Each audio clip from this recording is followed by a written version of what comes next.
Hey, what's up? My name is Kevin and I'm the helpful hero, here to help you leverage the awesome power that is HubSpot. Now, in today's video, I want to walk you through Clean Pro version 94, and I'm blown away because we are getting closer and closer to version 100. Now, I have to thank you because it's the feedback that I've received from people like you who've been utilizing Clean Pro over the years that's helped me continue to make it more and more awesome over time.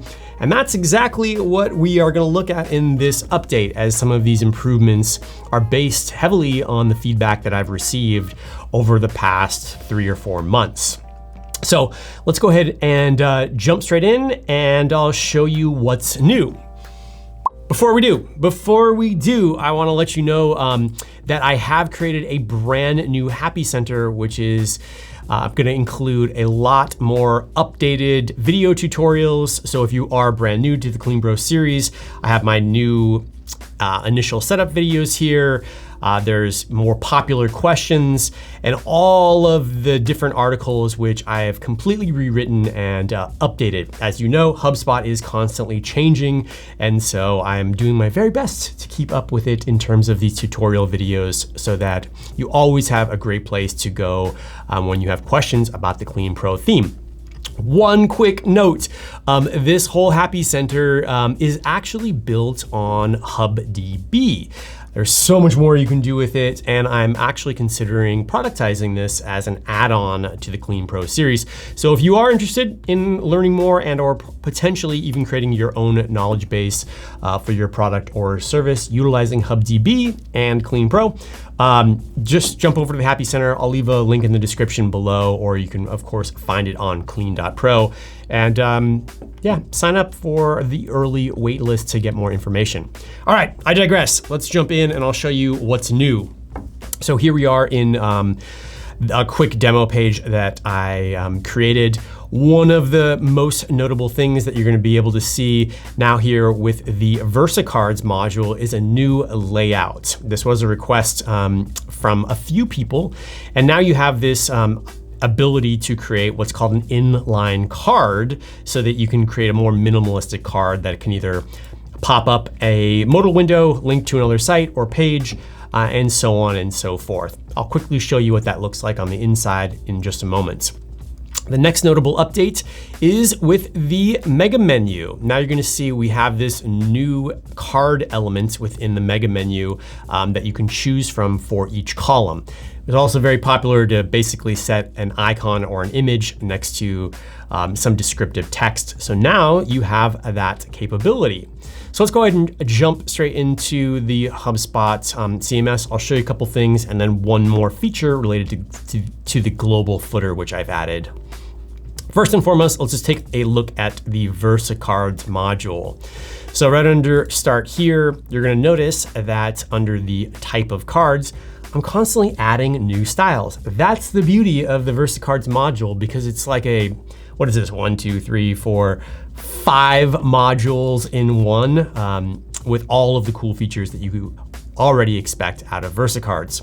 So if you choose the inline cards style, it's basically going to give you some new features here with inline cards.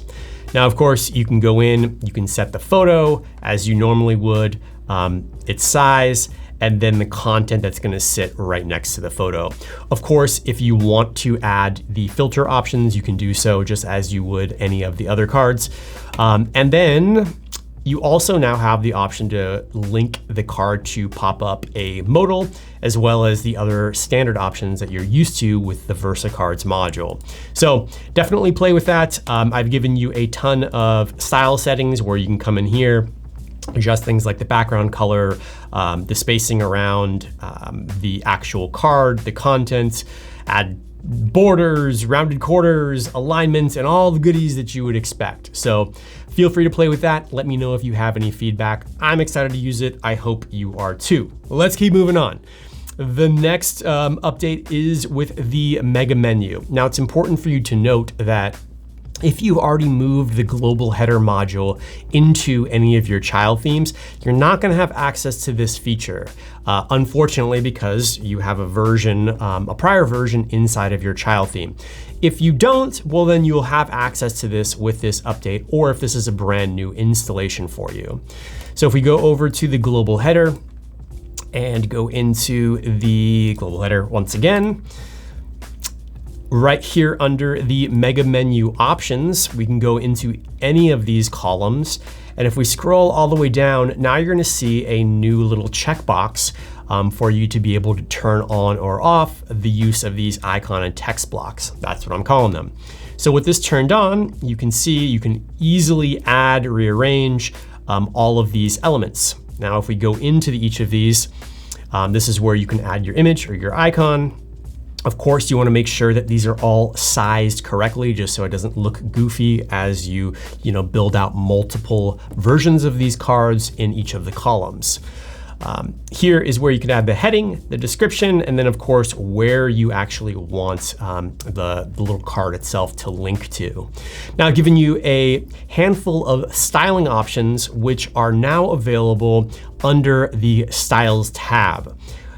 As you'll note, as I'm adding new features to the global header, I'm actually utilizing some of the new features that exist in the Styles tab, which would not normally exist in the Contents tab. Now, while I understand it is a little confusing to have a Styles option here and a Styles tab here, some of this is just based on the global header being widely used many years prior to HubSpot releasing this Styles tab. It's something I'll address in the future, but for now, just so you know, if you want to make any style adjustments to those icon text cards, you can do it here in the Styles tab. You have control over the font styles for both the heading, the description, the background color, and hover for the actual little card itself, and a handful of other style settings from borders to rounded corners, spacing, and things of that nature that you can all dial in to make your mega menu look the way that you'd want it to.